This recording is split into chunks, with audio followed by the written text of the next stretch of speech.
Welcome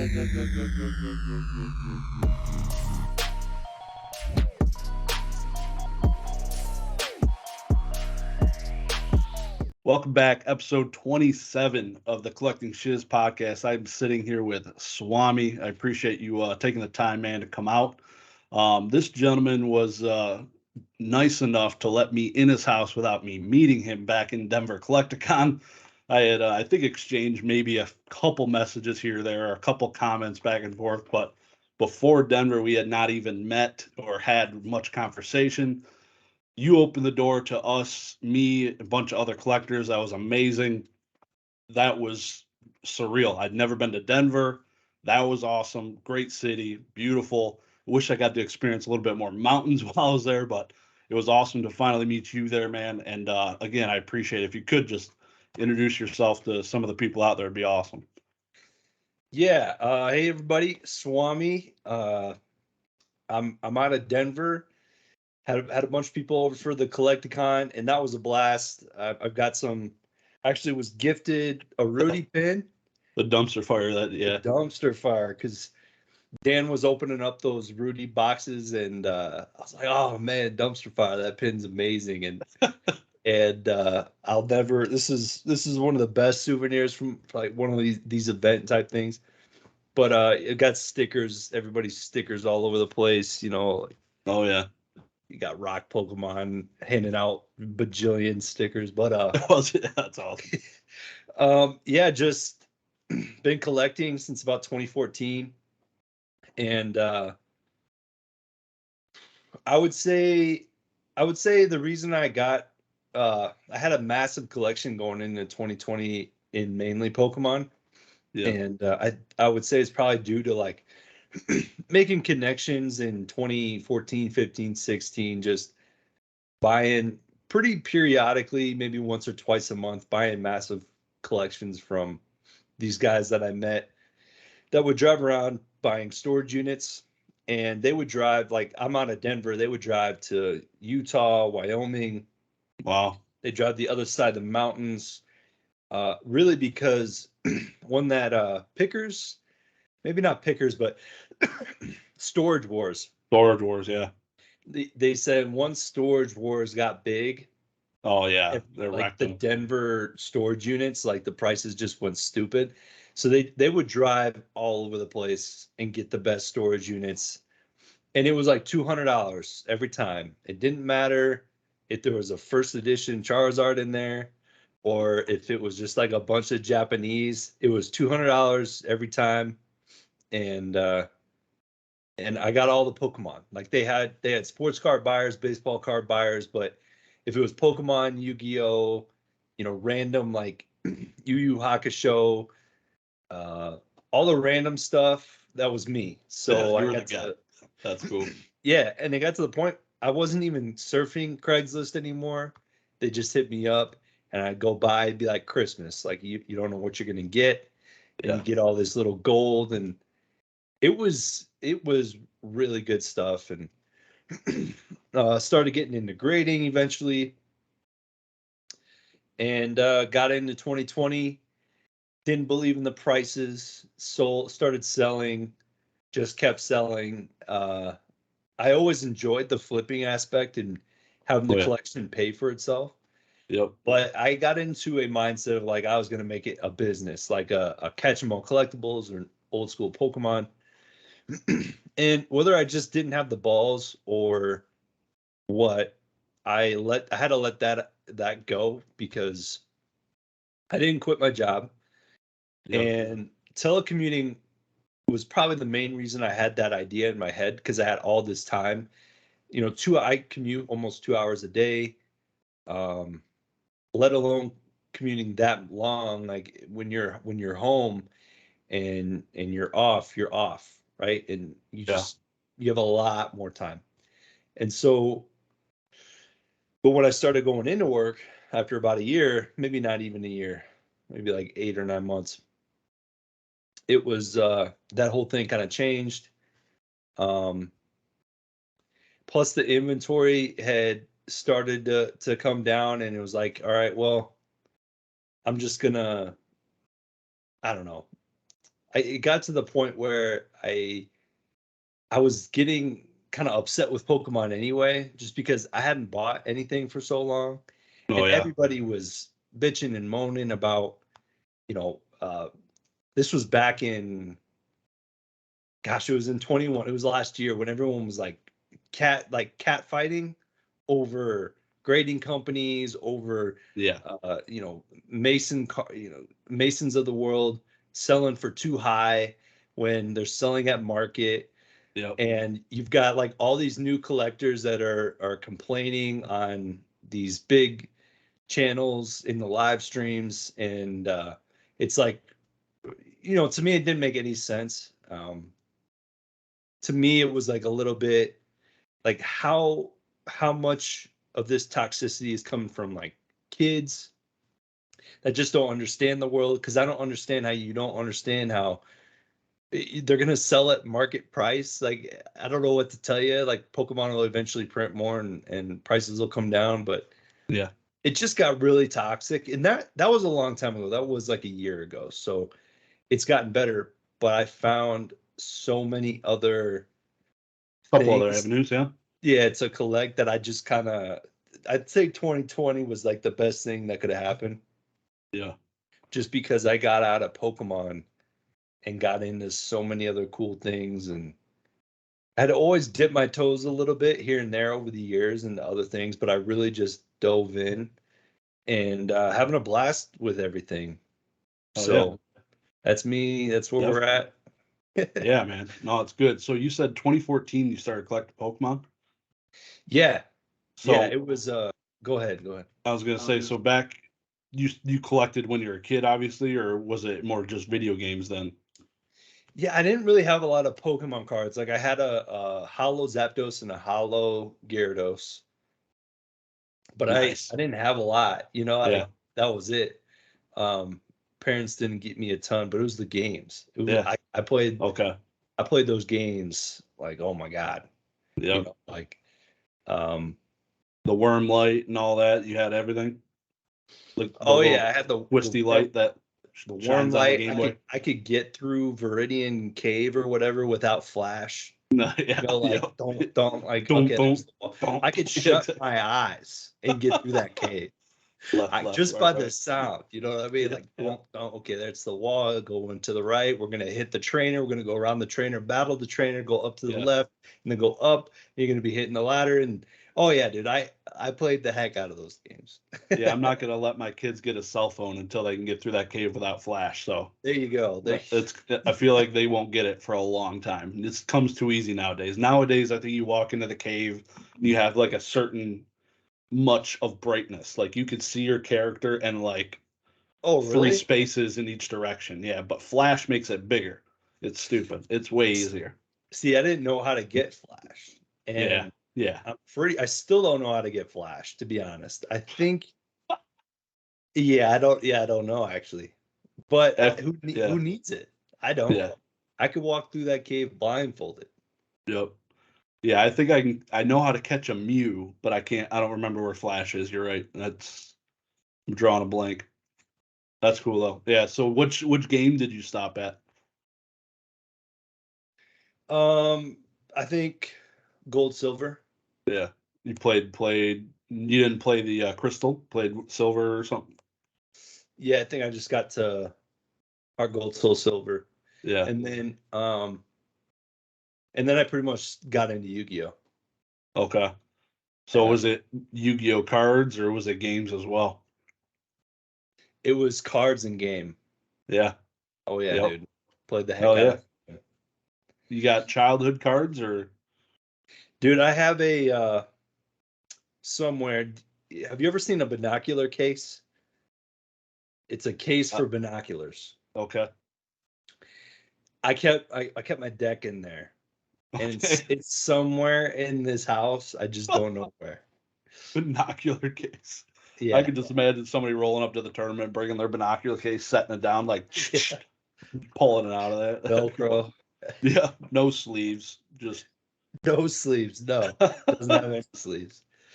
That's cool. Hell yeah. So you into obviously other collectibles you had mentioned besides Pokemon. Pokemon's probably where would you rank Pokemon now? In like, if you had to list your top 5 favorite TCGs that you're going after, let's hear 1 through 5. 1 through 5. Yeah. Marvel. And I'm about to blow up. I'm about to whale out on Dragon Ball Z Cardass. Okay. Whale out, and then I'd say Yu-Gi-Oh needs to be a priority. I have a lot of Yu-Gi-Oh for grading and selling. But Pokemon, I don't have any interest in buying Pokemon. Like, I'd say the only stuff I haven't had before. Yeah. I've had all the gold stars. I've had all the Masaki promos, all the shinings, and in like most of them PSA 9 or 10. The gold stars, I had some of them in PSA 10 for a while. You know, the only thing that I never really touched, and I touched a lot of like Japanese promos and Okay. you know, stuff you get on like Japanese proxy sites.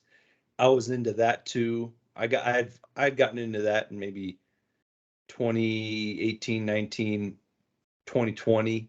2020 Yep. was like when I really started to like utilize it a lot.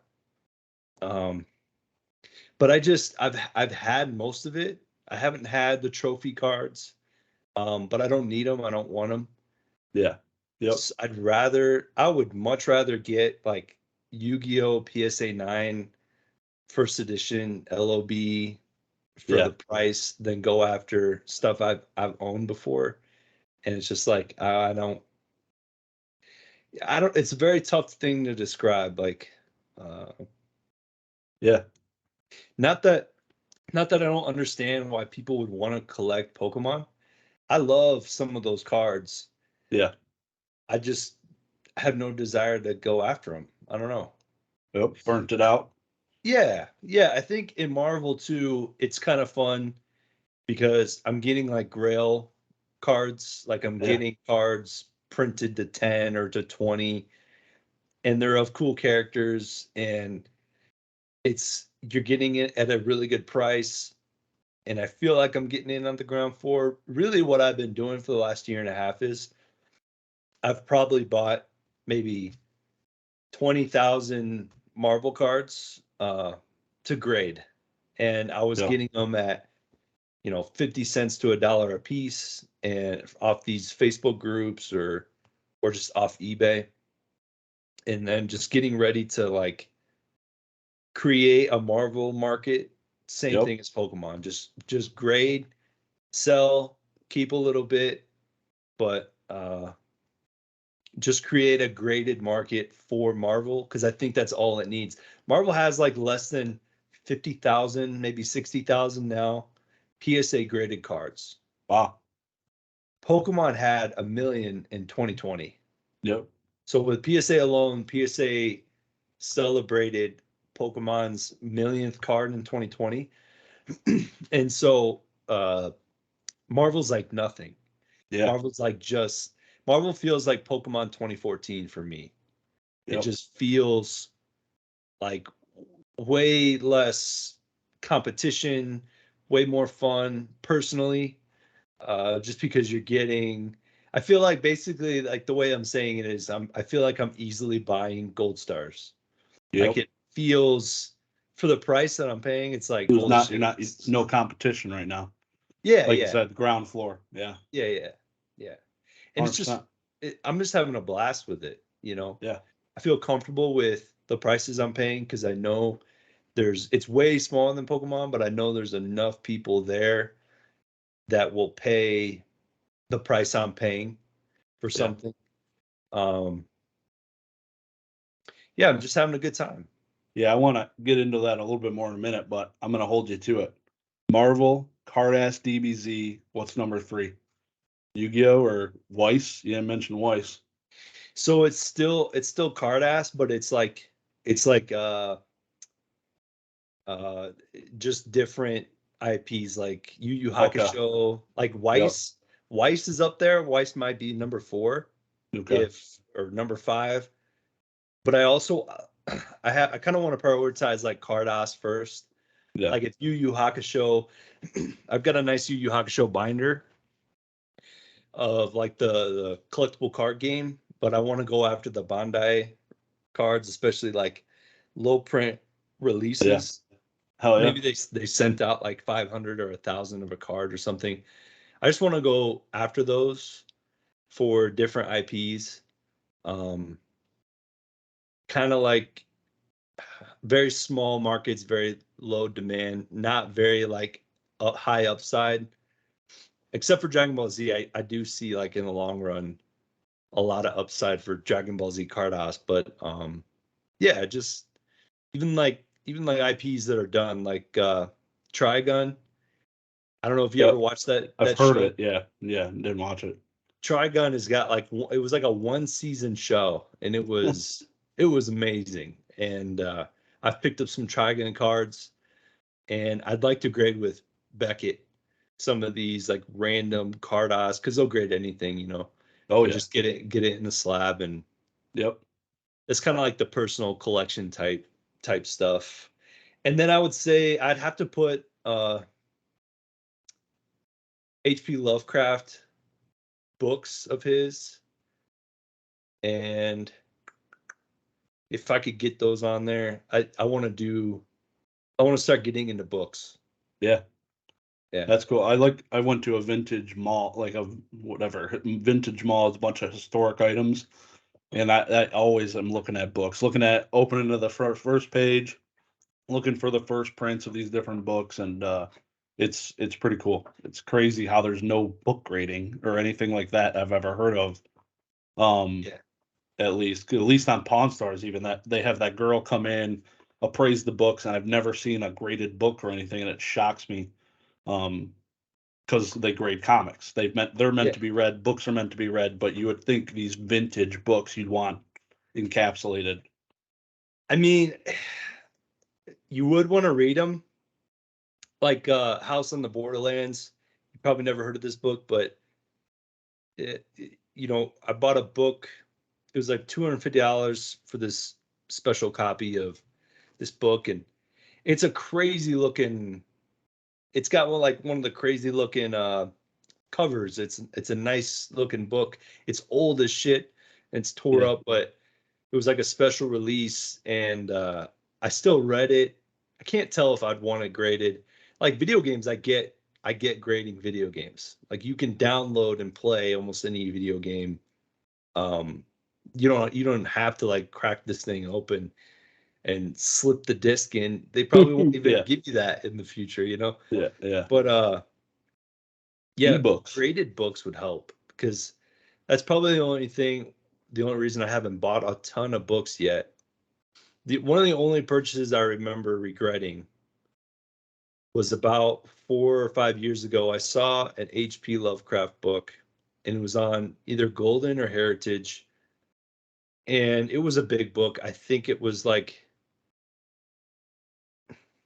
one of his top three. I don't remember exactly which one, but it was the last draft of a rough draft. Yeah. And so he had penciled in there like put a comma here, change this word out for this word.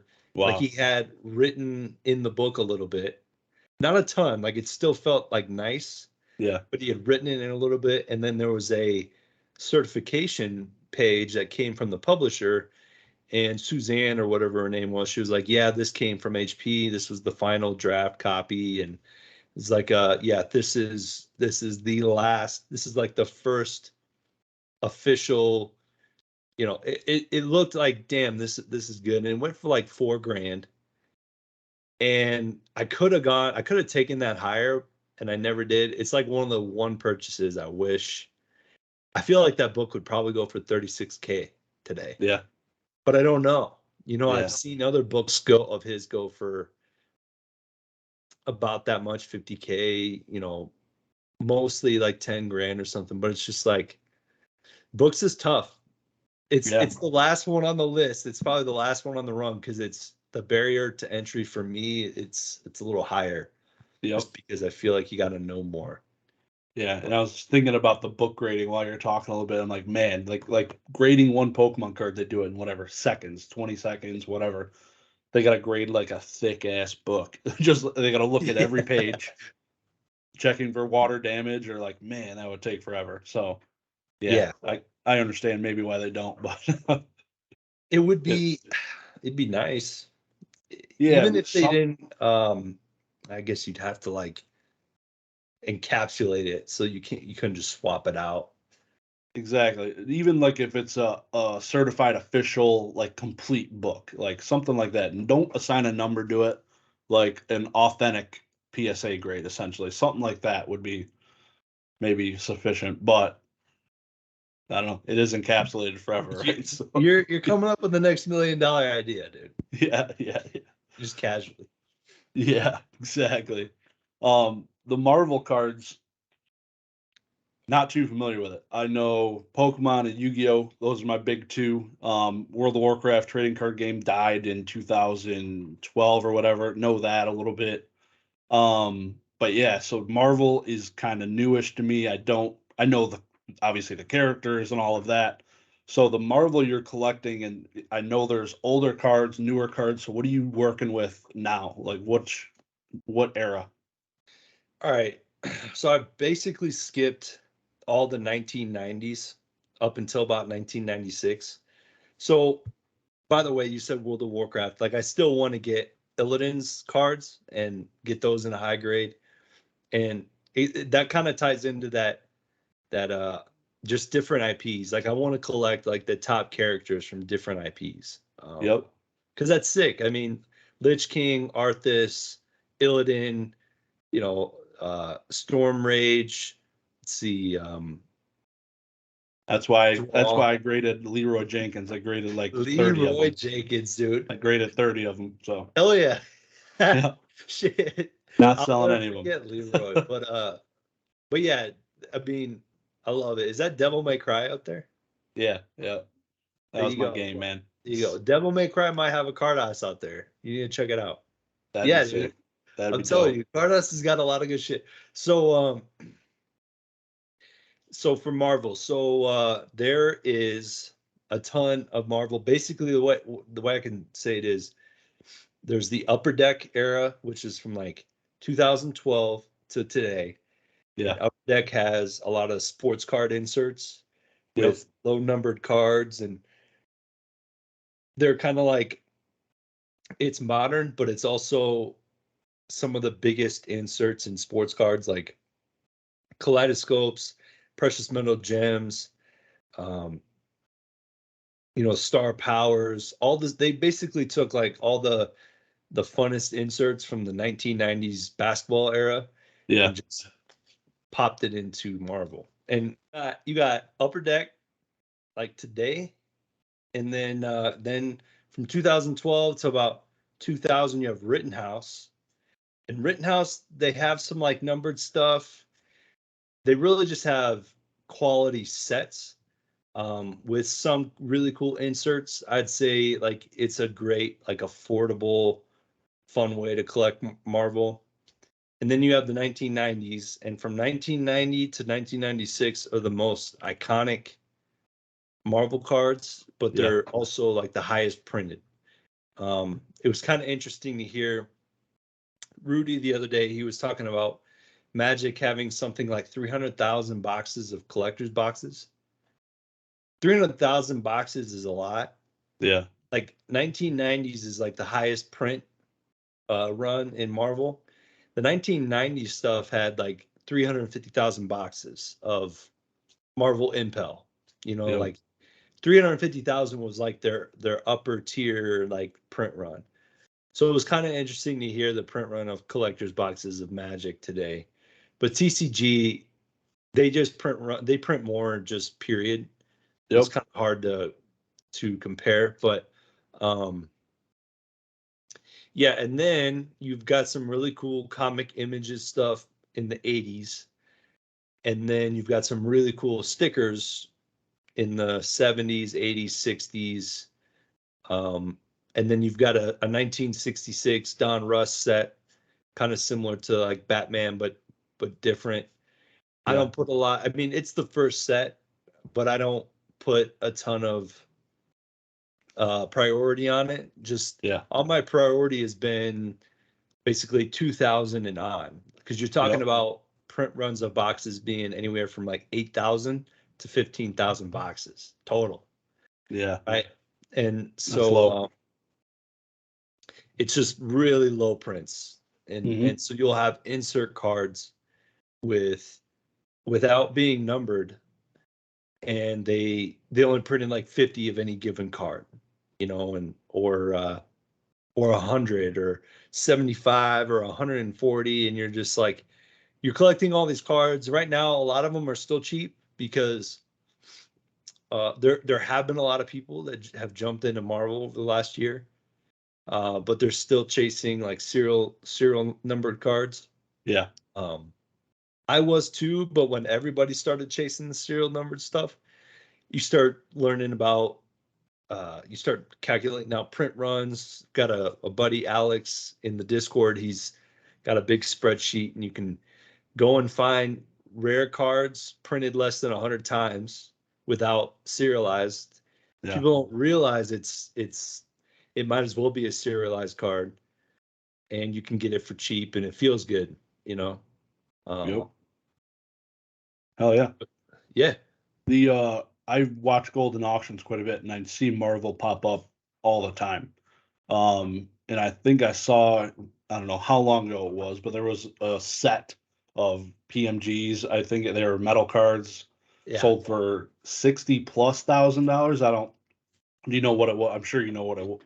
Yeah, it's probably PMGs, precious metal gems. Yeah, and Steve Aoki, I think, has got into them. But yeah, they're popping. So the PMGs are 90s, from the 90s. PMGs are Upper Deck. That's today. That's like, okay, that's today. 2013, 15, 17. They just came out with a set with PMGs in them. Okay, they look modern. Yeah, when I saw them, gotcha. Makes sense. Yeah, yeah. I mean, like the PMG Michael Jordan, I think goes for like $1 million. But that's like an older card. When Upper Deck got the Marvel licensing, that's when you started getting like PMGs and Marvel. I've actually got multiple cards here. Just hold on, give me a second. Yeah.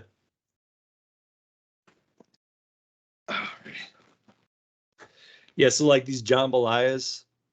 Yep. These die cut jambalayas, quick strikes, Z-Force Raves. I mean, there's a lot of good stuff out there, like kaleidoscopes. Just kind of tough to see. But yeah, you when Upper Deck got it, you got some really cool cards. And like jambalayas, these cards are great. I can see why jambalayas go for a lot in sports. Yeah, but that's Upper Deck. That's actually the newer stuff. It's like the newest era of Marvel. And yeah, that's awesome. That's crazy. You ever get into Versus System, a TCG? Yeah, it's impossible. I mean, I have a lot, and I haven't graded any yet. Yeah, but it's going to be tough to grade that stuff. But what's nice is like that is a higher print, and you can get a lot of those cards for cheap. Like in Marvel, for a little while there earlier in the year, I was a little worried about, like, is it accessible? Like, can people get cool cards at a good price to where they can start collecting? Because if you don't get a collector's mentality, then you're not going to hang on to demand. But yeah, it's funny that you mentioned Versus, because I know which Versus you're talking about. But I just bought 10 of these boxes. Yep. And it's Panini's Marvel Versus, and they just came out like 2 weeks really? ago. Marvel Versus, nice. Yeah, so this is like $40 a box. Show you my Versus. versus system. Yep. Yeah. There you $4 go. a box. There you go, man. Can't beat that. I got versus system. Yeah. I like the DC too. Yeah, I'm a Batman fan, so I was like, oh, $4 starter decks, first edition. That thing looks cool on my shelf. I'll take it. Snag that up. I definitely need to grade a card though. Haven't opened any of my boxes I have, or I got booster boxes too, but it's cheap. They're tough, man. The centering on the back can be rough. Is it? Yeah. Yeah. Yeah, this is just a card I found, like Mystique. Yep. Is that metal or no? This is a precious metal gem. Yeah, this is bronze. 2018. Is it actually metal? No, it's a thick card. Okay. It's got like thick card stock. Yep. It's just a nice. It's an insert. So you got silvers, which are the base. You got bronzes, which are. This is a bronze out of 199. Reds out of 100, blues out of 50. Some sets have like purple, but typically it goes blue and then green out of 10. Is there any popularity of signatures for those? All right, so Marvel signatures are big, not on the PNGs, but there are signature. They have autos all over. Like you could pull autos all over the place in Marvel, and big names sell for a lot of money. Like Hugh Jackman type signatures, or are they more artists? Like there was a Hugh Jackman auto, Wolverine auto that sold for like $515 last night. Oh wow, that's pretty sick. Yeah, his is cool. Is cool. I was looking at that back when it was like a couple $100. Yeah. And I didn't pull the trigger. And now that he's coming out with another movie with Deadpool, on Deadpool, $500, like God dang it. Yeah, that can't predict the future, right? Well, you could. That's crazy. Yeah, and there's got to be tons of Stan Lee cards out there, tons of them, because that dude signed everything. There's whales that have a lot, most of them. Really? Yeah. There's like Marvel. And I wouldn't call them whales because they weren't whaling out. They weren't like it's $40,000. They would spend like $2,000 a year, but get like everything because everything was, because they were doing it 8 years ago, right? Mm-hmm. So there's definitely some people that have like thousands and thousands and thousands of sketches. There's people that have there's people that have Stan Lee sketches. Those go for a lot of money. Especially like that pack pulled Stan Lee sketch.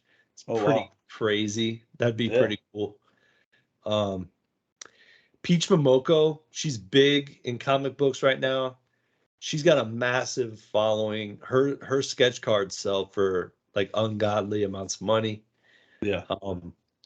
There's big artist followings in Marvel, and it's been that way for a while.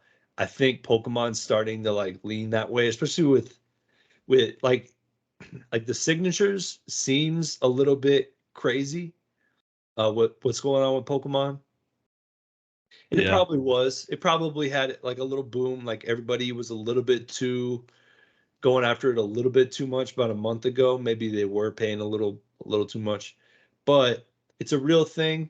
Like I know it can be difficult. For me, it was difficult to imagine. Like if I had a Bo Jackson signature, that'd be pretty cool. But some artists that I don't even know what he looks like. Yeah. And it turns out, actually, no, there's a lot of people out there that do like really appreciate an artist for them being them, and they put a lot of value behind it. So yeah, signatures are a big deal. Yeah, for me, I've never been one to collect signatures, but I guess I may or may not have just bought my first ever one that's in the mail. We'll see what happens there. But it's a Rita. It's a Rita on my favorite Pokemon, so it's a Zapdos card, and it was his Zapdos that he drew in Fossil, so pretty cool. Oh yeah. But yeah, I never thought I'd ever buy one. I was like, oh man, it's Arita. Like Arita or Sugimori would be the only two I'd ever get on a Zapdos card because Sugimori did the base set one. So Zapdos is my guy, and that's who I'm after. Well, I'm a Zapdos lover also. For me, it was always because it That was was the one of your two first. cards as a kid. Yeah, it was the first hollow, and it was the most badass hollow. I mean, outside of Charizard, that Zapdos is probably the most badass. I mean, Yeah, Gyarados looks a little goofy. He's got like a yeah. big ass head and a small body. Blastoise looks like he can barely move. Like if it was Blastoise, the CD promo Blastoise, that'd probably be the Yeah. most badass card. But I think Zapdos probably takes the top base set hollow after Charizard. But also, Facts.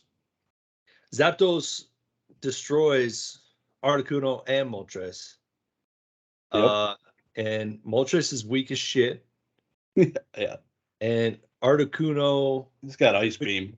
yeah, Articuno is cool, but Zapdos murks Articuno. So No contest. It's not even what's fair.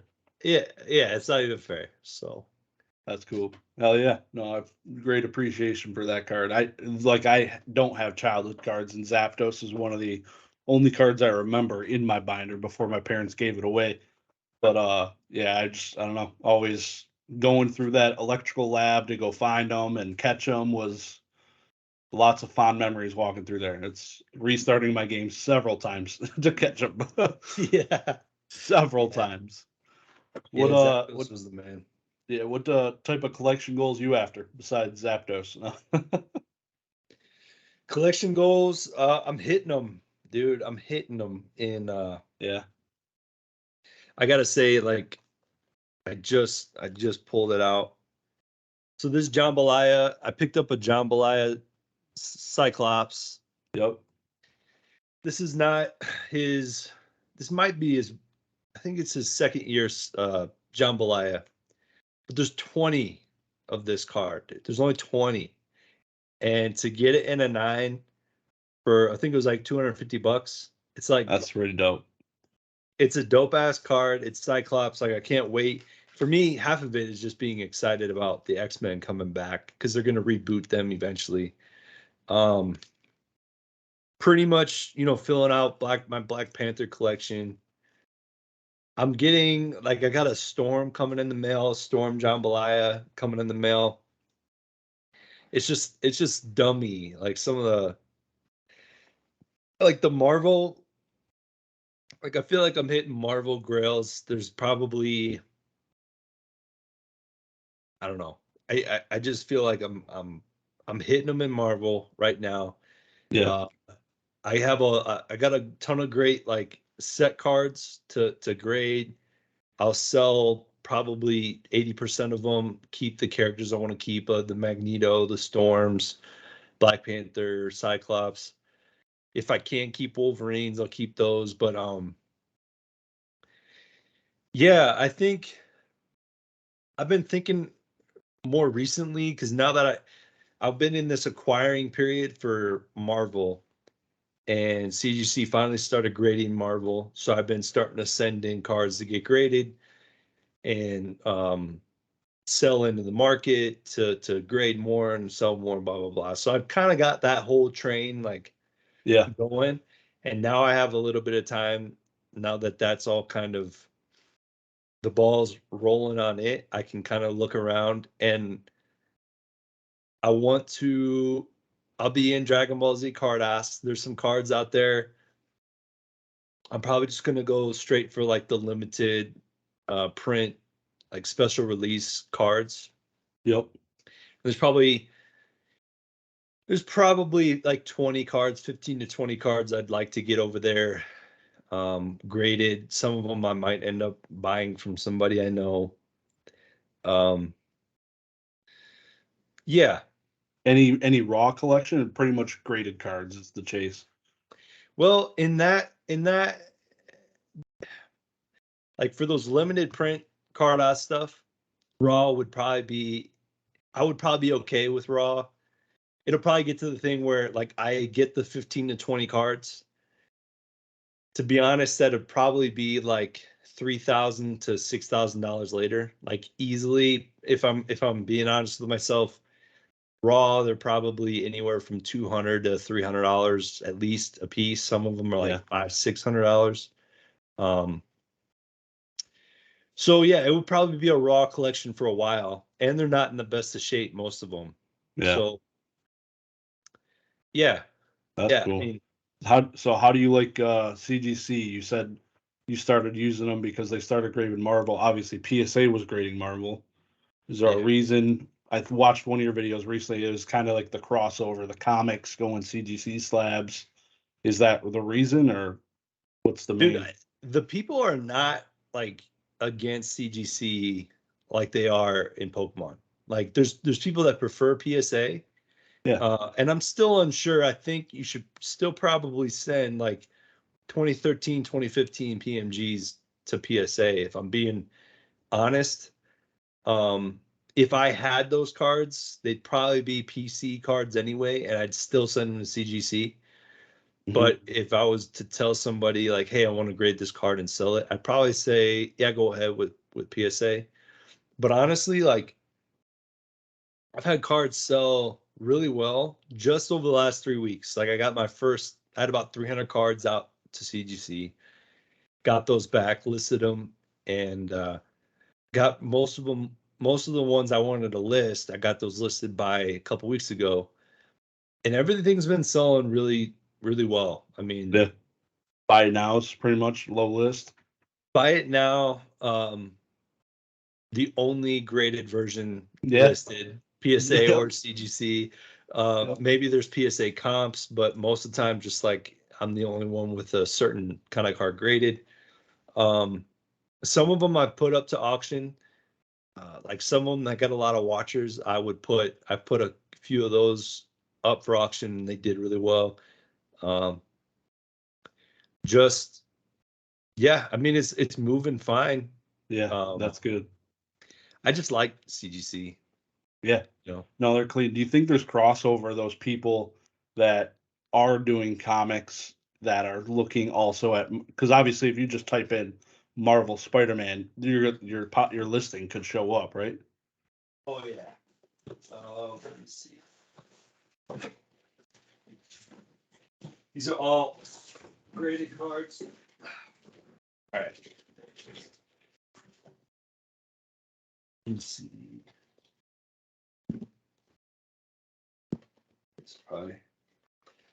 So like I graded a bunch of these. They're comic book covers. Yeah. They're just straight up covers. I know I've seen like the original Spider-Man, like Spider-Man number Amazing Fantasy or whatever it is. Yep. Yeah. That's X-Men number 210. I mean, there's just some cards in here that I've actually sold to people that have the comic book that put it up next to their comic book. Yeah. I mean, look at that. They're like, oh, that exists. That's cool. Yeah. Yeah, I mean, it's just they look really nice, and people they're putting them up next to their comic books. Now, like I'm selling these for like $30 to $50. Yeah. Right. Nothing crazy. There's auto versions of those cards. So now those aren't the ones I graded, but they have auto versions that raw sell for like $100. Yeah. And you could grade those and put a signature from your artist next to your comic book cover. I was looking for an Iron Man. I just had a buddy hit me up. He's gonna buy one of the Iron Man covers that I graded because he has the book and he wants to put it next to his book, and yeah, it's cool. It's cool. So you got any Batman ones? Nope. Batman Detective Comics? No. No, I don't have any Detective Comics, but I do have. I've been buying up Batman metal. Yeah. So like they have like Battle Spectre gems. They have metal cards, just like Marvel, but for Batman, there's not as many. Yeah. But I've been scooping those up, and I'll be grading those too. but CGC isn't grading them yet. So They will. They just need a little persuasion. They'll get there. I got a couple HRO boxes too. I like DC. Yeah.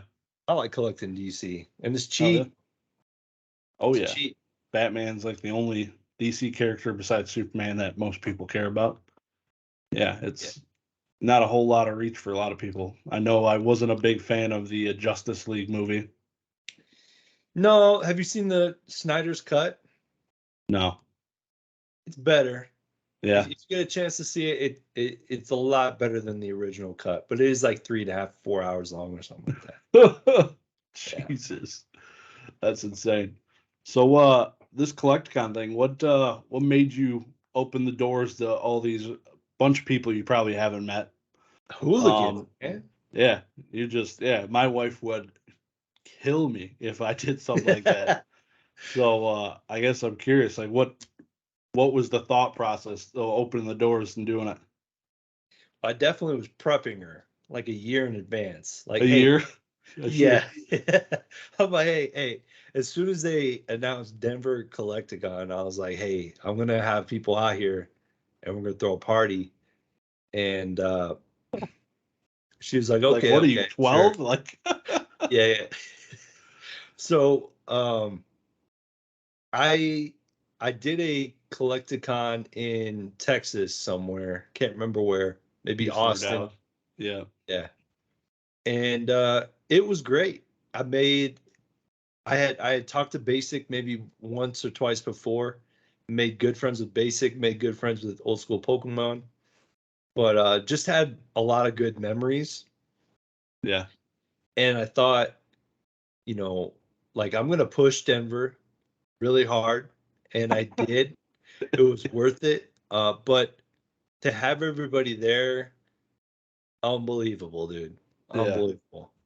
Like I don't think we'll never forget that. I'll never forget that. Yeah. And I already know, like, for a lot of people, that was their first Collecticon. I never forgot and never will forget the nights I spent with Basic. We just going out. One night, another night we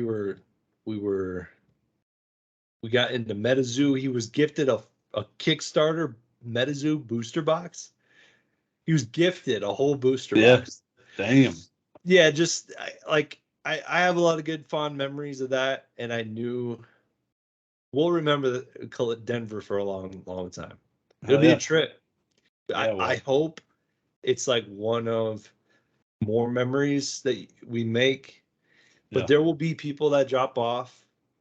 There will be people that won't be able to make Florida in February. Yep. And they won't be able to make the next one or the next one. And God dang, we did it right though. I mean, yeah, you did. No, you did. You put on a show, man. I got there. Unfortunately, all the pizza was like mostly eaten or cold. I got there too late, but was it really? Yeah, I got there late. I got there. We had a lot of pizza, dude. I got there like 9 o'clock. The pizza was at least cold. I'm not a cold pizza guy, but yeah. I got microwave, dude. I'd rather eat it cold than soggy. Well, you just gotta start drinking. That's all. Yeah, but I remember we definitely shut the place down. It was me. My friend Tim was there, but he was probably passed out around the fire. But me, PK, Dan, and Jake Pokenomics, we were playing beer pong until like 3 a.m. And you came out right before we left. You're like, all right, dudes, like I'm going to bed. We were like, just like, all right, we need to try and be quiet. It's like, should we leave? Like, oh no, I hope not. Like that's not what I was trying to do. But we stayed. We just kept going. Then we started betting money on the table. It was a good time. Hell yeah, dude! I missed it. Yeah, that was pretty fun. That was a good time. 100%. Yeah. Wish I got to. I was just getting ready that whole day. I was just trying to get the party ready to go, and everybody was like flying in, and the guys took our car to go start picking people up. Oh yeah. Yeah. I'm at the house like trying to because I had to price all my cards. I was working the 2 weekends ahead of that. Yeah, yeah. So both weekends, I couldn't price one single card. Wow. And, the prices were hilarious. I mean, just I tried. So it was Jake and Rock were at the house early, maybe 11 or 12 In the morning? Yeah, that morning, maybe Damn. 11 or 12 that morning. And I'm like, hey, I gotta price some of this stuff. And we start going through cards, and I actually have like a stack with just like stickers on them Yeah. still from that. And it's funny because just Jake would say, "Oh, that's a $2 card," and I'm like, "What?" Like, I'm gonna stick $10 on that bitch. And sure enough, that shit would sell. That shit was selling like hotcakes. There was one time he's like, "Dude, that's like a $2 card," and I'm like, "It was like the babies from Tag Team All Stars. It was a full art card. It was a Okay. modern full art Japanese card with all the little babies, the cute Togepi and the baby Jigglypuff and all this stuff." And I called his girlfriend and I'm like, hey, come over here. Like, how much is this card? And she goes, oh, that's $20. I'm like, I Exactly. like it. I like it. I Yep. put $20 on the card. It's sold like that, dude. Yep. It's cute. Exactly. It's cute. Can't beat the cute So, factor. That's awesome. yeah, so stuff like that, like little memories like that. Yep. Um, Yeah, and did you get a lot of whatnot people? I think you said in your video you had some whatnot people come by, or was that more buying some of the other people's? yeah, so like the best sales were to the whatnot people. Okay. There was a couple guys, they bought a lot of slabs, and there was a few guys that bought a lot of raw.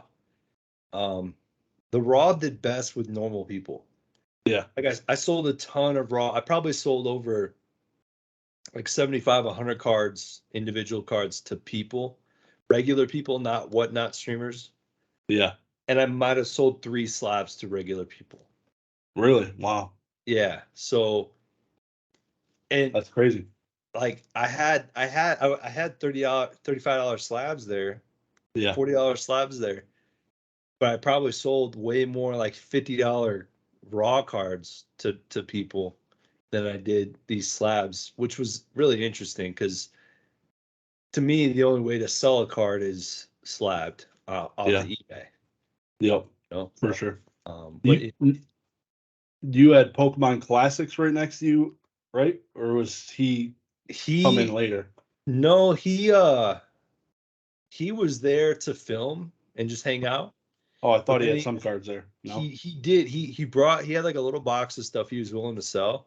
He's like, Yeah. hey, can I just pop this on your table and sell a little bit? And I Told was him to like, yeah, piss sure. off.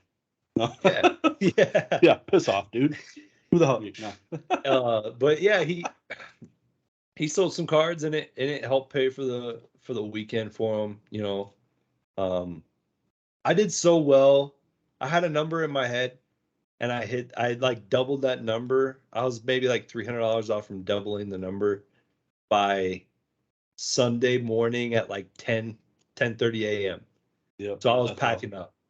I Oh was yeah. I was packing up by I think by 11 I was off the table, and then the Spicy Boys got to move in and start selling cards, and they got to hit like the end of show, like the when the whales come around, the Yeah. guys that go from show to show, or the whatnot people, like they'll go around and they'll hit these tables, and they got bought out. So those guys got bought out at the end of the day Sunday, and so they got all their flights and hotels and everything paid for, and that was cool to see. Yep. Um, yeah, it was a great weekend, dude. Oh yeah. Like when I left at 11, I got to go eat lunch with Mertz and Rainy Day Collectibles. Oh yeah. Um, and that was really cool. Was really happy I got to do that. Uh, I've wanted to hang out with Rainy Day for a long time and kind of like just talk to him, hang out. So that was cool. I got to be able to do that. And what a weekend, dude. It was Saturday nuts. night, I didn't even know those packs were being opened, like Yeah, those special packs. Had no FBOs. idea. And it was still like I still felt like there was so much going on. And I didn't even know that was going on. So I mean Right. it was cool, man. Oh It was yeah. You going to all these CollectCons next year? You got any picked out, or what are you thinking? Florida. Yeah. And then I think I'm gonna try and hit Seattle for any card show. Okay. I was gonna say I Yeah. didn't think they announced the Seattle for CollectCon, but Yeah. that'd be I'll cool. just bring Marvel to Seattle to you got Colson, Retro, and Rainy Day up there. So Okay. like if I could go just hang out with those dudes for a while, because I didn't really get to see Retro or Colson very much at Yeah. CollectCon. And I'd like to hang out with Rainy even more. So if there's a show up there, even if it's like a small local show where I could sell some cards and just, pay for a long extended weekend or something, I'll do that. Yep. That's something I want to do. How Oh about you? yeah. How about you? Yes. Yeah. I went Long Beach and Denver this year. But I'd like to go to Orlando. We'll see. It's I got a wedding, early January wedding, early February that I got to fly to Florida and Texas for both of those. So there's a whole bunch going on. So I'd like to go there, but I'd say probably for sure Long Beach again. That was awesome. I I'm actually liked done it. with weddings, dude. I can't stand Yeah, weddings anymore. they're it's a nuisance. Yeah. Yep. One of them's a Friday. Hopefully they're not watching. But yeah, it's on a Friday. What the fuck? Like, what do you do? Like It's crazy. I don't know if this is terrible, but it's just like I feel like weddings just are like just take a weekend from your life, like you're like Yep. the amount of money you spend going to these weddings, like I gotta know who you are and I gotta give a shit. You can't just be some like Yeah. third No, cousin. yeah. You know what I Especially mean? if I'm flying. Yeah, 100%. Yeah. Um, I don't care how big you want your wedding to be. If I don't care, I'm Yeah. sorry. I'm sorry. It's like, do you But want $600 cash, or am I buying a flight for me and my wife to get down there? Like, what, yeah, what would you rather? You want to see us, or do you want money? Like, that's what yeah, I should ask them. I'd probably take the money. They'd be like, you guys can stay. We'll take the yeah. 600 or whatever. That's crazy. Yeah, I think Orlando. Emily wants to do Orlando because she wants to do Disney. Is it Disneyland or Disney World? I don't Whichever, know. whichever Yeah. one. Um, and I mean, like, if I did, I did about what was it? I did enough to pay for a Disney trip, right? Wow. Yeah. Pretty sure. I'm pretty sure. I don't know how expensive Disney is, but if it's like $600 a day, I did that. Yeah. Like I could pay for a Disney World trip or whatever. Um, so we're kind of looking at it like, well, damn, like I got a lot more Pokemon here. Like, let's go. Let's Yeah. let's go. We'll do Disney World or whatever. And Work on the weekend. yeah, yeah, Work. let's do Yeah. it. Yeah, work. Fun work. Fun work. But yeah. She knows I'll be up all night hanging out and Yeah. No, that'll be good. Yeah. I definitely want to get down there. We'll see. I gotta figure some stuff out, but all the rest of them are like the end of the year, right? They're like stacked almost after August or something. I can't remember, but yeah, but yeah, I mean, we'll I'll do see. Denver. I got Denver, so I'll Yeah, do it here. I'll do it here. I'll do Orlando, and then I'm trying to get out to Seattle. yeah, that'd be It's cool. kind of the goals. Oh yeah. You do any grading? I remember in one of the videos I was listening to, you mentioned SGC, like this tuxedo look. Do you do any grading with them? Do they grade Marvels or any of those cards? No, I mean, I've picked up SGC, Yeah. just because I like I like the tuxedo, Mm-hmm. but I haven't. For me, I don't have a lot of reason. I know there's guys that I respect a lot that have been in the hobby a long time Oh yeah. that almost went exclusively SGC over the last couple of years just because of PSA has been where it's at. I respect it, but I don't grade with them. Yeah. Um, Yep. Yeah, I did a even couple times just because of hang-ups at PSA.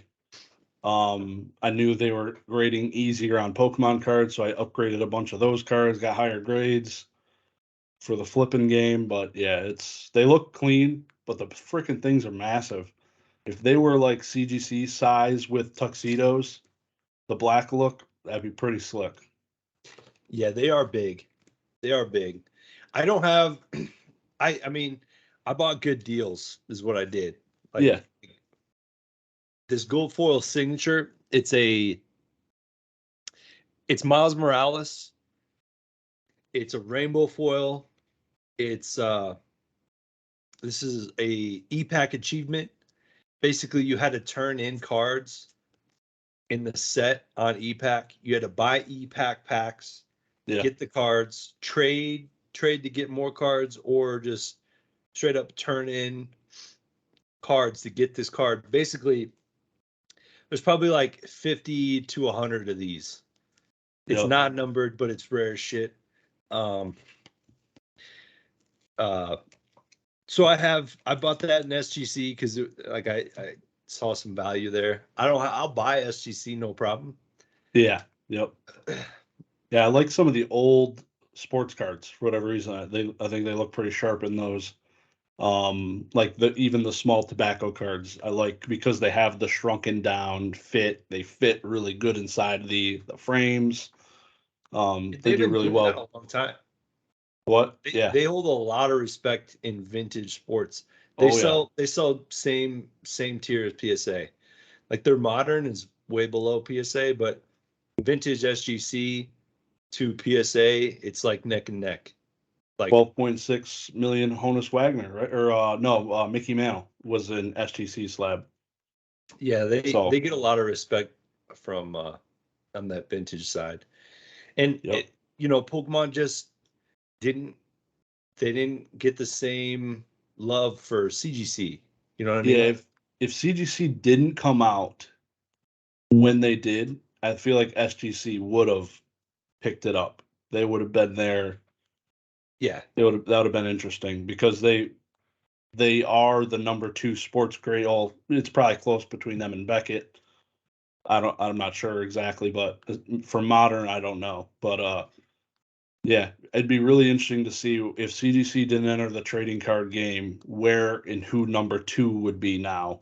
Because Beckett obviously sharded themselves any as soon as they got any inventory coming, like they were wrecked. So they had no chance, I think, at being number two, and who was able to scale would probably be SGC.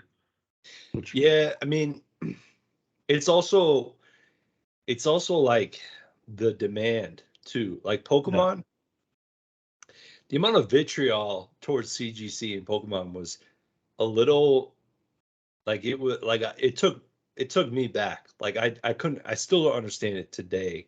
Like how people can like dislike CGC so much. Um it's not like one of those like with us and SGC like I'll buy SGC sure. It's like no. Like there's some people out there that do not like CGC. And to yeah, me it's like holy shit like it seems a little intense. I do I personally like CGC. Just to give you a little background, I've graded with PSA. I never liked PSA. I've always had a little bit of comics. There's been a certain artist that I've collected for years, and I don't have that many graded CGC comics. yeah, I would maybe buy like one a year. But I always liked CGC. It felt the blue, everything about it felt more fun. Like it felt like Dragon Ball Z or Spider-Man slinging across buildings and stuff. PSA felt like Larry Bird. Yeah. You know? Yeah. I It's got mean, the like classic. yeah, I love the way 86 Michael Jordan clear. Yeah. looks, but PSA is very classic, like you know. I never thought Pokemon, like when CGC said they were doing Pokemon, I lost my shit. I was like, this is gonna be great. Yeah. Sent to them within the first week. And for a long time there, it was a good play, like play. Yeah. Because you were getting cards back while people were sitting on their hands waiting for their cards to get back from PSA. You were hitting the Logan Paul prices. Yeah, that was where I was at. Yep. Yeah, you were selling right into that. But like after that, not that CGC's in the shit or anything, but if anyone had Pokemon right now, I would tell them to grade with PSA at $15 a card or whatever. I wouldn't be grading with CGC at what is it, $13.50, Yeah, if you got the $15 a full card. membership. Yeah. So yeah, it like if anyone was asking me about Pokemon, I would say grade with PSA because Pokemon's got to stick up their ass about who's grading their cards. And that's just the way it is. You can't fight it after a while. But the thing is, people are liking CGC and Marvel, and it is not hard for them. Like there is no toxic. Yeah. Holy shit! How can you be used? There's none of that. Zero. Yeah. There's a little bit like, oh well, this is a precious metal gem.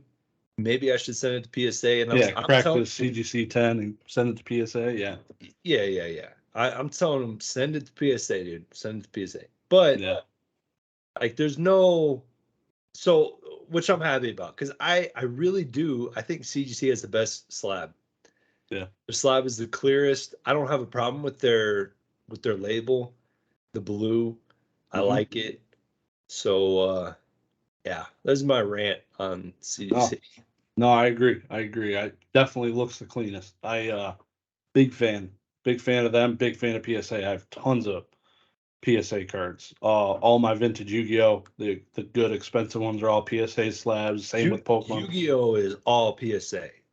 And there's right? a lot of Beckett too. Like all the trophy Yeah. cards are, I'd say like 90% of the trophy cards I see are in Beckett slabs, which I don't understand. But I wasn't really grading Yu-Gi-Oh or watching it at all while I was playing it. But from Yeah, what I it's understand, like you don't grade Yu-Gi-Oh with CGC. That's yeah, that's what I've been yeah, told. yeah, it's new as in the last few months, 6 months, whatever. So it's got a lot of growing. Pokemon's been out 2 years now, and we're still where we're at, right? So Yeah. it'll be interesting. I know there's still plays just like Pokemon if the card's got a dent in it and it's mint, or if it's a PSA 3 like Dan, you can upgrade it to a CGC 6 and make more money. So there's plays to be made. But they just look clean. Like I have a CGC 9 base unlimited set, the first set I've ever completed. It thing just looks clean. It's all old blue labels too, and they all got subgrades. So it's I don't know, it's a vibe. They feel Yeah, cool. it's a vibe. It's a vibe. I mean, Yu-Gi-Oh, that's true. It is new. I have a ton of Yu-Gi-Oh to grade. Um, I got like 1,000 Dark Magician girls, literally like 1,000 Blue Eyes, just the cheap stuff. Like the way I looked at it was the Ancient Mew play. Yeah, yeah, Will it sell? Can I sell a 9, 5, 10 for $50? I think I can for this card. It's Dark Magician Girl. It's Dark yeah, Magician. It's Red Eyes, Black Dragon, and Blue Eyes. Like I'll take the dollar version. That are actually they're higher now because I went and like scooped up like yep, thousands of these early 2021. yeah. I've been waiting for PSA, but CGC. I was actually originally waiting for CGC, but then I heard, wait for PSA. Either or, I think I need to get the lowest grading cost possible, and just these are $50 10s, in my opinion. Whether or not they go for 150 right now, I probably just need to, I don't know. I got a lot of shit going on. Yeah, no, it seems like it. Definitely. Yeah. Like people don't realize it. Like Yu-Gi-Oh has those modern plays just like Pokemon. Like you said, the blue eyes, they come out with a freaking blue eyes every third set. Like for Collecticon Long Beach, I had graded like the most ultra modern blue eyes and 2 PSA 10s and a 9. They're $30 a piece, sold for $250 the 2 10s, and then the 9 I think sold for like $90. Holy crap. So yeah, it's just those cards. It reminds me of like all the ultra modern Pokemon that's going on. Like there's plays across both TCGs, which is pretty awesome. I need to get to grading those seriously very soon, because I even have like 200 of the it's like the ultimate blue eyes white dragon or something. It's just the single head, it's the blue eyes, but it's I think it's an alternate art blue eyes white dragon. Okay. It looks really cool. I got like 200 of those. I got 200 of this blue eyes. It's beautiful looking blue eyes with like the moon in the background, and he's like on a building. And gotta get those graded. Those look slick. Really nice looking card. It's like, dude, yeah, sure, it's $50, $100 card. Maybe it is going for $250 in a 10, but like even if it was going for $50 in a 10, like you can make, if I sold 1,000 and made $20 on each one, like that's $20,000, right? Yep. So that's the way I was thinking of it. And it's almost there, dude. Like these grading prices are coming down like weekly, like monthly. So like BGS is $22. Yep. 22 with subs. With subs, right? Yeah. I don't ever remember it being that cheap. Seriously. That's nice. Yeah, there's gonna be a lot more black labels. A lot more, which is good. Get them out there. Did you see that black label case at Collecticon? There was a table. Oh, Pokemon Weiss. Network? It was Weiss. It was Weiss. It was all black labels, like the whole freaking table. I'm like, wow, where are you getting these? Are you grading these or what? Because they didn't have nothing but black labels. It was pretty cool. Do black labels in Marvel pull premiums like Pokemon, like 10x? So I have a lot of CGC 10s. Yeah. I've seen black label sell for dummy prices. I'll say that. Say that. But it was also in a period where it was pop one, right? But it was like pop one, like there weren't even any PSA 10s of it yet, because like there's hardly anything graded in Marvel. It's really hard to compare. Definitely. There's just not enough. Yep. So I've never been a Weiss guy ever. I was listening to a live stream recently. They talked about Weiss Schwarz and the Pixar set. I got two kids, 2 and a 4-year-old. Went and got screwed on by, not screwed. They refunded me after I purchased the boxes, and the boxes went up like $30 in a 3-day period. But purchased them at what was like $60 because they look freaking awesome. Wanted to open them with the kids. Now I only got 2 boxes in the name, but those things look freaking cool. Which got me excited kind of for like the new Disney TCG coming out. So do you into that for Weiss? You getting into the Pixars or? Oh yeah, I bought 17. I didn't get a carton. I missed the case. You need to buy off of amiami.jp. Amiami. It's A Miami. Think of it that way. A Miami. $51 a box. I bought it on Star Wars, $51 a box. Yeah. It's $51 a box. Yeah. Right? I feel like you could have a shit Pokemon set sell for $95, $100. Like, this is Star Wars, this is Pixar, $51 a box. Like, Even if Pretty you're cool. at Collecticon, I bought it in a case of that. Thrifty actually wants to buy a couple boxes off me for her live stream this weekend. Yeah. Oh yeah. But yeah, I bought into that. Like that sealed to me like this Marvel verse Panini, $40 a box. Like you can't go wrong with something like that. Yeah. You know, sure, give me 10 boxes and give it a couple months and it'll be $100 a box. You know, Yeah. just easy. I'll open a couple and then sell the rest and Pay for the hits. collection. Yeah. Yeah, basically. You gonna get into Disney at all? That Disney TCG Lorcana? Disney Lorcana is going to come down in price. So the last I saw, the 10s were going for like two grand a pop. Yeah, the 6 promos that came out. Yeah. Yeah.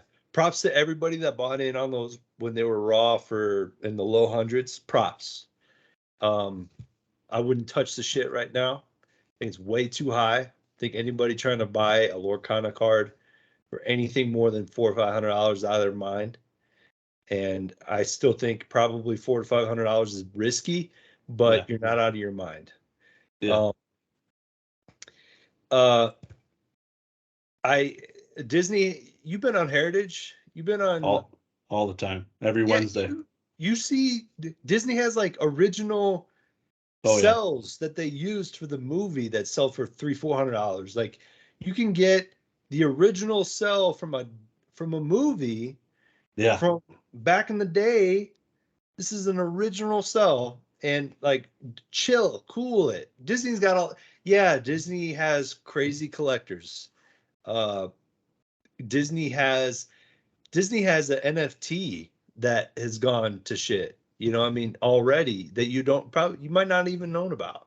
Like a lot of the NFTs have come down. Like just because it's Disney doesn't mean it stonks, right? Yeah. And it stonked. And props on you, everybody that took the risk, graded and sold. But and I'm not trying to say it won't stonk. I'm just saying there's Pixar. Weiss came out 3 weeks ago. Do you know about that? Like a lot of people don't.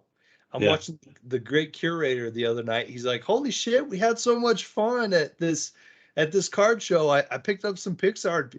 We're opening packs and I'm selling packs. People love the shit. And yeah, it's a blast, but people don't even know about it, right? Yeah. The Lorcana isn't coming out for another year. Yep. Cool it. I just don't want anyone to buy it right now. I guarantee 100%. You, if you lose money, if you can buy a card right now for $2,500, and in 8 months the card's going for $3,000, get a hold of me. I'll give you $500. Like, do not buy that shit right now. Yep. You know, Charizard. Like, think about Charizard. I think it was like a 2002, 2003. Remember, there's like Beckett Magazine. They had an article about Charizard. Oh, this card was selling for $400 raw. You know, and now it's barely hitting $100. Like everything will go crazy, come back down. Like Pokemon signatures. There's value in Pokemon signatures, but if you were buying a month ago, you might have overspent by $3,000-$4,000. Like I saw some signatures go for dummy prices. That doesn't mean that there's not value there, but it's just way too high right now. So Lorcana, we'll see. Maybe I do get into Lorcana. I missed the boat, but that doesn't mean I'm trying to catch the wave right now. Exactly. How about you? What do you think? I think, right now, those cards, I don't even want to think about those 6 cards that are out. Those things are insane. But thinking about the TCG and just all the cross that we're going to get, you're going to get sports cards people that they're like, oh, this is cool because my wife loves Disney. I'm going to buy into this. So just the cross of collector and the number of people that'll buy it is going to drive the price up. Because not all those people are into heritage buying these original art cells, which are way cooler. I saw an original Mickey thing at the vintage place I was at for like $250, and it was like, it looked like Steamboat Willie. I'm like, I was like, I'm about to buy this, but I didn't. But I was like, that seems like a good deal. Compared to Especially with these cards from this card game that comes out in about a year are going for 2,500. Yeah. Yeah, so that it just seems irrational at that point. But yeah, the sheer volume of people, all the TCG people, all the sport card people, all conjugating together, the Disney people, all buying this is going to be stupid, I think. Yeah, maybe. Yeah. Maybe. They look good. Just right? yeah, I think just the Like, demand is going to drive the price, which is they got to look like the sports guys got into Pixar. Literally, they're at a card show, and people are losing their shit over Pixar. They just found out it came out. Right now, I've known for a few months and pre-ordered and got the $51 a box, and I think they're like flipping these boxes at the show for like $200 a box, and they love it. They're having a great time. They're opening up Woody and Buzz, and I get it. That's why I pre-ordered it, because it's Pixar. Yeah. But I'm also pre-ordering at $51 a box. Lorcana, we'll see. It's a long ways away. Yeah. But it is pretty exciting. Like I am excited to see. I mean, the cards look fantastic. Yeah. Maleficent with the dragon. Yeah, Maleficent. Emily would lose her shit. She'd love it. She'd be like, "Oh my God, give me that." Like, what is that? Yeah, something my wife can sit down and open with me is either of those games, and she'd know because God knows they're gonna have Snow White, probably the Seven Dwarves, and all everything. So yeah, all the Seven Dwarves, yeah. Mopey. Yeah, that'll be good. Shit. It's gonna be a ride, man. This next couple of years and just everything developing. The grading price is coming down. Turnaround times getting lower. It's gonna be. I'm excited. I'm excited as a collector, as a seller. It's gonna be sick, dude. I mean, just like check this out, dude. Just when you can grade stuff like this for cheap, I can't wait for everything to be cheap again. Like my collection, the collection will probably it'll be great. I got a lot of stuff to grade, man. I have a lot of plastic. Yeah. Give me that's cool. You're obviously you're on the YouTube. You have a channel. I'm gonna have everything linked down below. But what drove you to start the YouTube? What's kind of the goal, the focus of it? What's going on over there?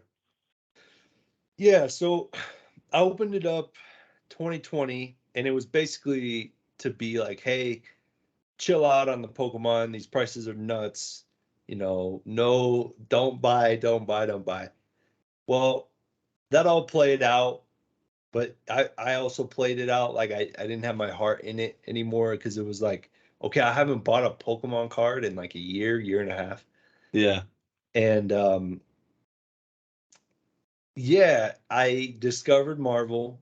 I wiped the channel, and about 6-7 months ago, I started making Marvel content and just going over, showing like inserts and showing, okay, here's a Rittenhouse insert set. I'll have the complete set, and I'll just go through the whole set, be like, and just give you the background. It came out in 2008. There's like 849 cards at each one of these cards. Just basically like, here are the cards. Here's what a full set looks like. Here's the print run on it. Here's how many exist. And what's the quality? Like Rittenhouse, some of their sets had just terrible cuts on the back. Some are great quality and will grade well, but yeah, just go through information and show Marvel. Yeah. That's cool, man. No, I appreciate checking it out, because just learning different things is awesome. Like I just had, like, my last video was going through this TCG that they sent me called Demon's Deck. It's like a Kickstarter, just looking at in the mechanics of different games and understanding like the different rarities. I don't care about sports, but TCGs is cool to me. modern sports I don't care about just because it's a freaking mess. There's so much different crap I can't keep up. Vintage sports I like, the original rookie cards, but learning different TCGs is awesome. So your channel is definitely helping with that for sure, and I appreciate it. It's good stuff. Yeah, I had watched a couple minutes of yours just on my way home, and you brought up Hearthstone. I played a lot of Hearthstone. I quit about, was it Sagoth, or it was like the RNG got a little bit too crazy, and so I quit. But I played a lot of Hearthstone back in the day. It's an expensive ass game. $60 every 3 months to keep up with the meta. Yeah. And you can't trade, you can't sell. You're just dropping money into this virtual game. Yeah. Yeah. But I loved it. It was The fun, mechanics, dude. I mean, I the did love mechanics it. was beautiful. It Loved it. was. It was a good game. The RNG got a little bit too crazy for me, Yep. but it was a fun game. Yeah. I actually recently this week I went down Hearthstone rabbit holes of like there's a guy now that just did follow-up videos to all these big Hearthstone streamers off Twitch. Where are they now? Why they got out of it? So I've been watching a bunch of those videos. I watched so much that like I watched Twitch way before YouTube. Like I watched Twitch all the time. Hearthstone videos, like Call of Duty videos. And then I don't even know when, probably when I discovered this guy, TJ Hunt on YouTube, the car guy. And yeah, I don't know, just love watching that stuff. And then Rocket League, and that's when the flipping started when I got into Rocket League because you could sell skins and stuff like CS:GO. So I watched YouTube clips of the people on Twitch, but I never really watched like the lives of Twitch as much as I did like but yeah, no, there were Twitch personalities. I can't remember any of their names, but there were Twitch personalities. There was like World of Warcraft personalities. Yep. And they're just these kids, you know, and some of them, they'd be my age, but they'd be kids and they'd be making shitloads of money, and they'd have like I remember some of them started dating each other. Um there was this blonde kid and this blonde chick. And I remember one night this blonde chick was super drunk. Like, probably don't need to bring this stuff up right now. sounds all bad. I mean, it was definitely before the Twitch thoughts. Like this was like Twitch before the thoughts. Yeah. It was like the beginning of thoughts, but it was still, they weren't thought like, check me out, here's my cleavage. It was they were actually like dating each other, and they were kind of into each other, and there were multiple like little relationships going on. It was like a little mini family that I was watching from afar, where they kind of had their, and we have it here too. Like in these Discords, like we have our little groups of friends. Yeah. In these Discords, we just don't broadcast them on Twitch to 300,000 people that'll watch. You know. 100%. Yeah. But I like your collecting, man. Like you're into a lot. You're just into what you're into. Yeah. That Devil May Cry speaks to me. Like, I love that game. Didn't get into too far past 2 though. I didn't get into Devil May Cry 3. No. Fell off for me. They kind of paved the path for me to get into God of War. Love those games. Similar gameplay, and it was awesome. Love all those games. I just like how you collect what you like. And you know, I've always had that a little bit, because when I would buy these storage unit collections, there would be a lot of collections with people that had a lot of random stuff. Like they'd have like a Gundam binder or a Digimon binder or a Yu Yu Hakusho binder, just all over the board. You know, sometimes it was what's that one show? Full Metal Alchemist had trading cards, and so you get these things, and you really couldn't sell it for any money. So I ended up keeping most of it, and a lot of it a lot of it actually did go up in value. Just because, you know, cards went up in value, but we're talking like $300, $400, $500 for one card out of the binder, maybe, you know. Yeah. Sometimes you could hit 1,000 score, Dragon Ball Z score, all this stuff. Yeah, and then you'd keep what you want. I've got some sick ass Yu-Gi-Oh cards that I need to get graded. Like, not the LOB, like this is like Japanese. I don't know if it's a Mata or it's starts with an M. I can't even remember the name anymore, but weird Yu-Gi-Oh, like back when Yu-Gi-Oh, before Yu-Gi-Oh was Yu-Gi-Oh, when it was like dark Yu-Gi-Oh, like kind of evil. Yeah, just kind of all over the board. All over. Yeah. How many different TCGs do you have? Like, if you had one of each card in your hand, could you fan it out in your hand? In my hand? No. No. Not like one from each different game type. That's what I'm like saying.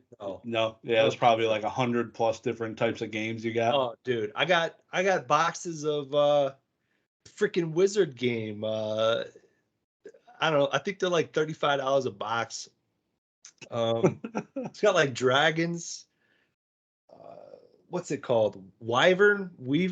Oh yeah, I think yeah. Yeah, I got boxes of that, dude. I mean, like of Wyvern, dead TCGs. I got dead TCGs all over the place, dude. No World of Warcraft though, huh? And you played Hearthstone. No World of Warcraft. Besides I got some World of Warcraft. Okay, yeah, but it's not a lot. It's not like, it's like commons and uncommons mostly. Okay. Nothing huge. Yeah. Show you my one of the Leroy's. Same exact art. I think I saw a video of you getting some of those back graded. Probably. And I commented on it, but oh yeah.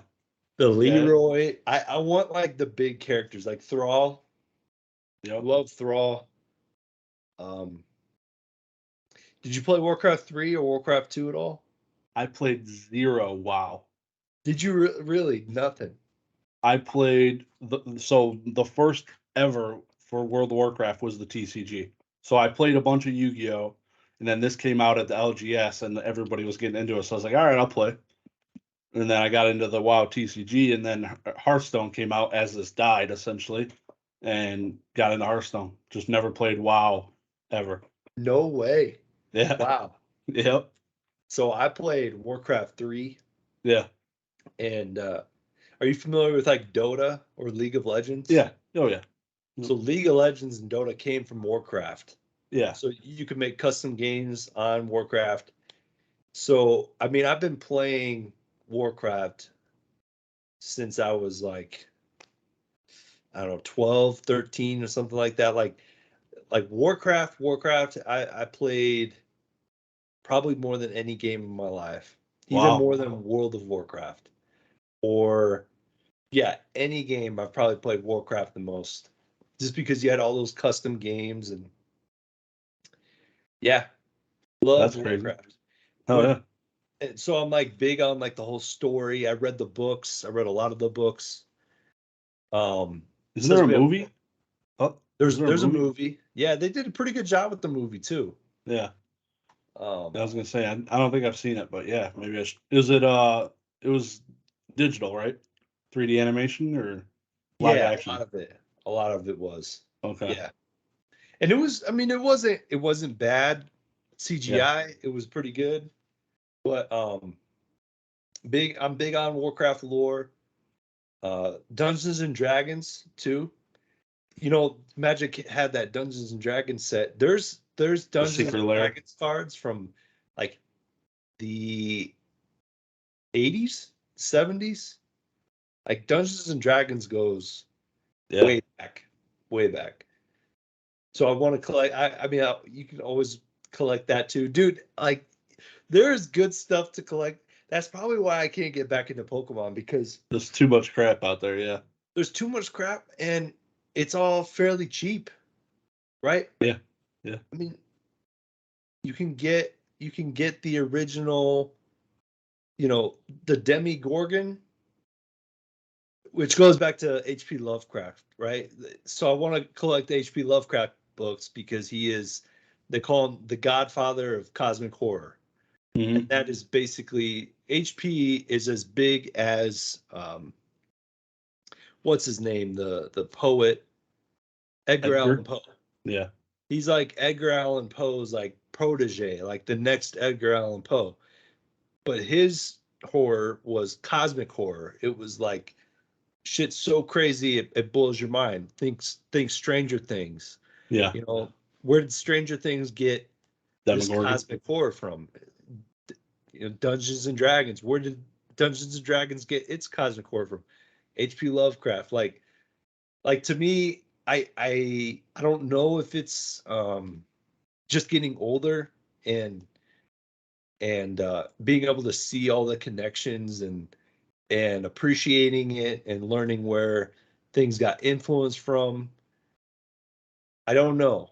And I totally get why people could love Pokemon, because it truly is, especially if you can get into like Japanese and promos, and if you can get past English, Yeah. you can, it's a bottomless pit of stuff to find. Beautiful things all over the place. Rarity, scarcity, difficulty, which connects you to a piece when you finally get it. But yeah, I'm just having fun with so much other stuff. That's where I'm at personally. Yeah.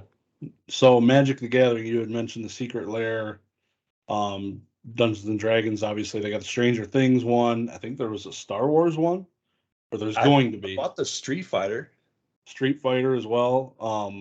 They're pumping them out basically. I don't know if this is their want to get people to do collectibles and stuff like that, and grade modern, because I know Magic is not something people are grading modern cards. Maybe they're trying to dip into that. But I think it's interesting now, this $1,000 pack, and it's all the rage, that these modern cards graded and sold for decent prices, and people are losing their minds. Even Rudy was like, "Why are you paying so much for modern cards? What about the price of the vintage?" Well, whereas we've been realizing all this modern going on in Pokemon for the last year plus, just the prices of modern, because the demand is so high. The demand for that modern Magic finally came. It's like a vintage play on the old cards, and it's just there. And I don't know. I think he's got a lot of learning real quick, because the people are going to start grading modern Magic cards, and it's going to be I don't know, whole different world for him. I graded some. I have a lot more to grade, but the Godzilla set. So I've collected Godzilla for a long time. It's another one of my random collections. I know it's freaking crazy, but I have like Japanese phone cards, and there's old Japanese like Godzilla sets. So when Magic the Gathering comes out with this Godzilla set, I have the freaking COVIDzilla, coronavirus Godzilla. Yeah. I have that in a CGC 9.5. I really need to get that in a 10. But yeah, I graded. This is the first time I ever graded Magic, and it's because it's Godzilla. It's Mothra. It's shoot. I like. It's very strange to bring that up. I guess I do have probably a little too many different IPs going on, but yeah, you know what I mean? Like I see, to your point, first time I ever graded Magic, and I have a ton of old Magic I need to grade. Yeah, there's just 28 years of gap, or maybe not 28, but like 27 years of gap of cards they want to grade, and now they're finally, because I would like Stranger Things set. That'd be freaking dope. Have an 11 card and like all that stuff. That'd be cool. And I've got Lilianas that are maybe 10 years old, that or whatever. They sell for $50 to $100 raw. Yeah. Depending on, yeah, sure, I can see her getting graded. It's Liliana. So, yeah. Yep. Go ahead. So Go ahead. I was gonna say, you got all this stuff. I personally, I made these plans for myself because I got all this different crap. I got cards, I got games, I got loose games, I got raw cards, graded cards. I've made plans. If God forbid something ever happens to me, I have plans. My wife has an email from me like, these are the contacts, these are the links to go sell these things, like an evacuation plan in case something ever happens to me. Do you have something No. similar or no? No. No, I she just gets, she'll get to pull the dumpster in the back. It's not worth nothing. Just Well, I mean, so she knows I own a Ronaldo that I think could be worth a lot of money in the future. She knows that card.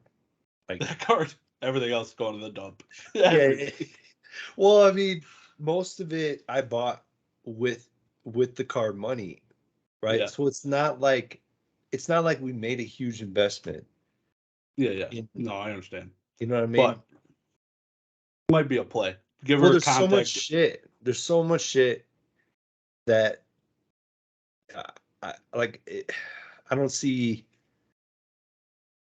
I don't even think she should waste her time. Exactly. Yeah, that's. I gave my wife a contact to PWCC. I was like, just full send it if I die. Like, just get the money and run. That's it. But the problem is, like, there's so many, like this, like here's the DMGs, right? You know what I mean? These are, Don't send those to PWCC. right. You have to grade these. You have to grade them, and you have to sell them. You could sell them raw.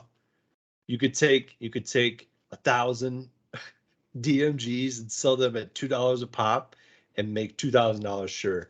But there's 20 different plays like that, and then there's stacks of cards that aren't worth shit.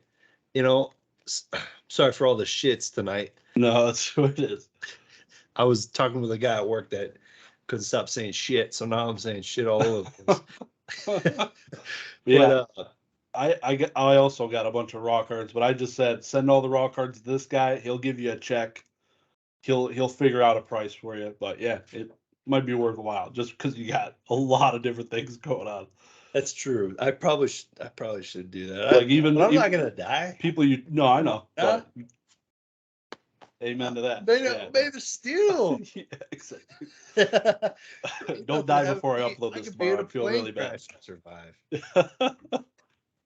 But would not want to have your wife or fiance? His wife. That's Jake's girlfriend. Yeah, I'm mixing them all up. Yeah, no. Okay. Yeah, and yeah, just it's a lot of work. It was. Yeah. It was an email I sent. I copied my sister on. I was like, in case I die, do this. It literally the subject line. Sent it out of nowhere to them. They're like, what the hell is this thing? Like, what? That was pretty funny. Like, I don't know. Anything in plastic, take a look at, because I have plenty of like $2,000 cards, like single cards that are going for like $2,000. Like, that I should probably, but I think she probably knows that. Honestly, she just doesn't. She does not like this stuff. You just don't know it yet. No, I'm joking. Yeah, she's not about it, but she lets me be about it. It's all good. Yeah, it's a good supporter to it. Yeah. That's all you need. You definitely need to be in collectibles. This type of crap. You definitely need some type of sport figure, or no sport figure. Just yourself. That's all you need. Yeah, and which basically means you got to sell. Right, like if you're selling and you're paying for this stuff as you go along, then it makes a lot of sense. Yeah. If you can get smart at how you collect, and like, all right, so the guy that buys the $2,500 Mickey card, he ain't gonna last long. If he's got a wife, right? If he's some 25-year-old kid that got a $10,000 signing bonus with his company, and he throws $2,500 out there, sure, he might stick around.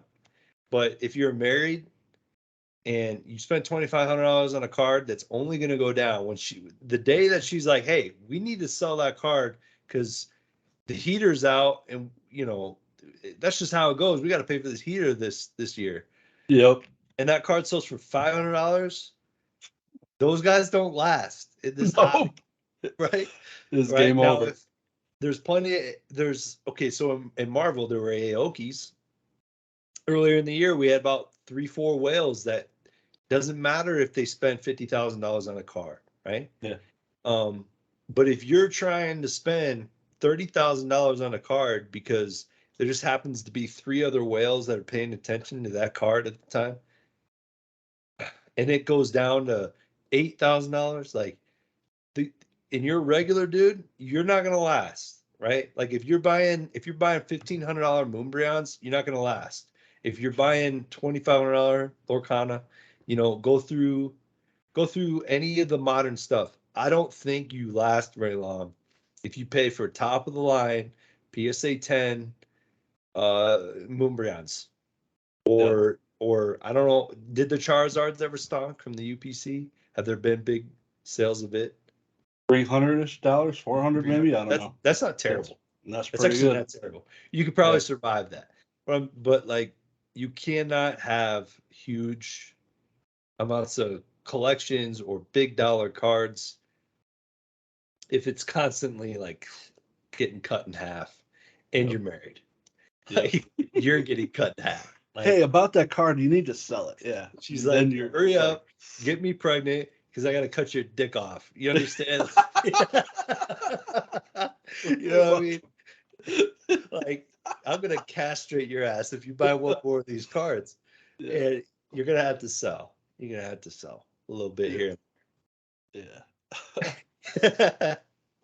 Oh, man. Feels bad. I guess I got lucky. My first couple good plays were good pluses, so I got to stick around for a while. Yeah. That's all it takes. As long as you don't have too many minuses. As long as like you're not strapped and everything's gravy. If the wife's happy, you're happy, right? Yep. So this is everybody's message to go buy Metazoo.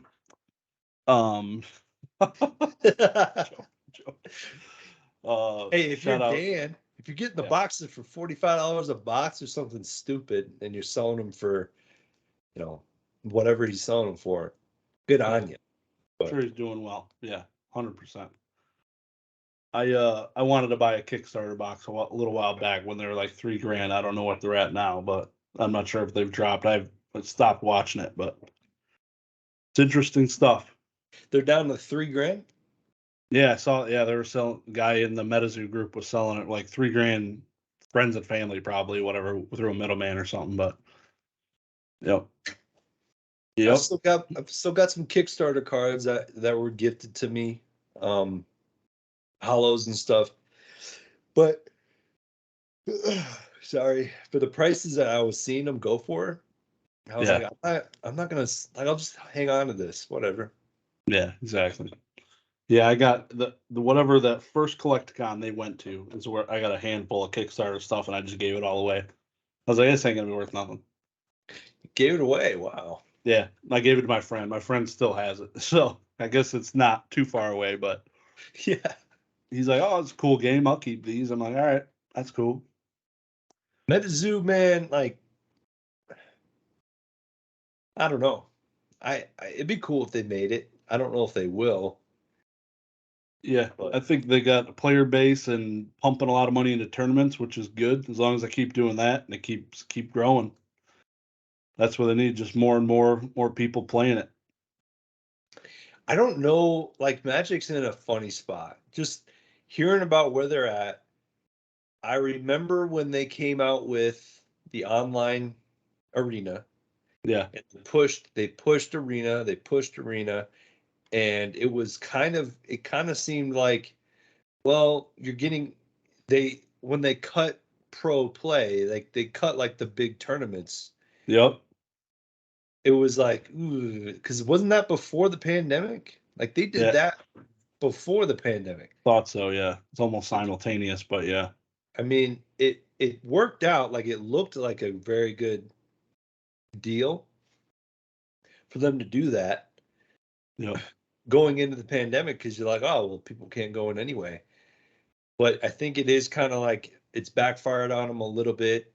You know, it's taking people away from the card game, like the in card game. It's kind of interesting to see they're going towards the collectability side. Like collectability is a big, like, secondary market. That's a big deal, man.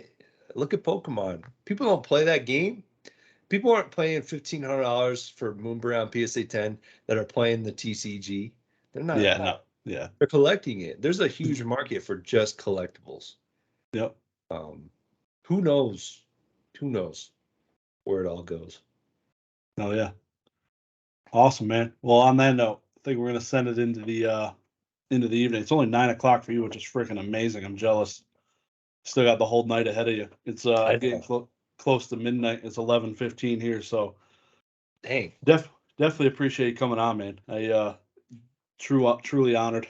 Appreciate you taking the time. Yeah, thanks for having me, and thanks for doing this late. I didn't realize it was so late for you, but no, I'm chilling. Usually I do them literally at 9 p.m. is usually when I start these every time. So when our kids go to bed and got some quiet time. Cool, man. Yeah, we gotta stay in touch more. I want to know about what you're buying and what your goals are, your grails. But yeah, try and keep it up on YouTube as much. I don't have any paywalls for any special videos so people can see what I'm buying or selling. It's kind of all out in the front. Like if I got new collection stuff coming in, that's why I made the YouTube. So it's kind of just showing what I'm doing. I don't really watch your Heritage Auction lives. Yeah, but everything else I pretty much watch. So yeah, it's pretty cool. I like your videos. I like what you're interested in, and it's just I just like variety. Yeah. You know? Yeah, same. Pokemon, like myself, like I can only look at so many Digletts. Yeah. I'm like, all right, dude, I need to go Too somewhere many glizzies, man. Too many glizzies. Yeah. All right, man. Yeah, thanks. Thanks again, dude. Awesome. Good talking. Sorry about cutting out earlier. No, you're good, man. Appreciate you. All right. All right. You have a good night. You too. Later. All right.